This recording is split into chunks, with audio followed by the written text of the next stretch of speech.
قالت لہم رسلہم، ان کے رسولوں نے ان سے فرمایا، ان نحن الا بشر مثلکم، ہم ہیں تو تمہاری طرح انسان، یعنی اچھا یہی مان لو کہ ہم ہیں تو تمہاری طرح انسان، وَلَكِنَّ اللَّهَ يَمُنُّ عَلَى مَن يَشَاءُ مِنْ عِبَادِهِ، مگر اللہ اپنے بندوں میں جس پر چاہے احسان فرماتا ہے اور نبوت اور رسالت کے ساتھ برگزیدہ کرتا ہے اور اس منصب عظیم کے ساتھ مشرف فرماتا ہے۔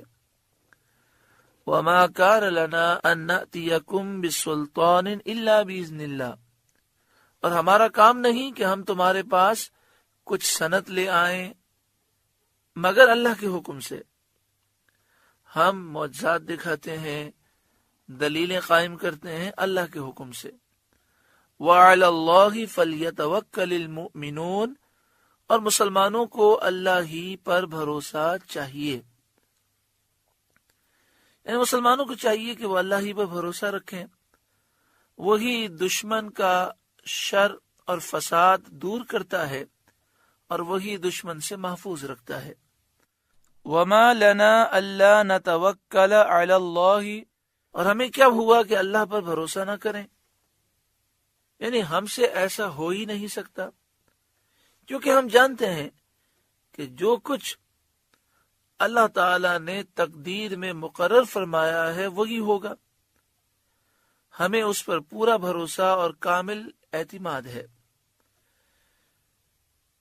ابو تراب رضی اللہ تعالیٰ عنہ کا فرمان ہے کہ توکل، بھروسہ کرنا، بدن کو عبودیت میں ڈالنا، قلب کو ربوبیت کے ساتھ متعلق رکھنا، عطا پر شکر، بلا پر صبر کا نام ہے۔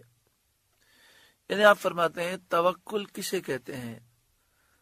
جو اللہ پر بھروسہ رکھتا ہے وہ اپنے بدن کو عبادت کا عادی بناتا ہے اور دل میں اللہ کی یاد اور پہچان وہ رکھتا ہے، ہر وقت اس کے دل میں اللہ کی یاد ہوتی ہے، معرفت ہوتی ہے، اللہ کی عطا پر وہ شکر بجا لاتا ہے، اور جب پریشانی آتی ہے تو صبر کرتا ہے۔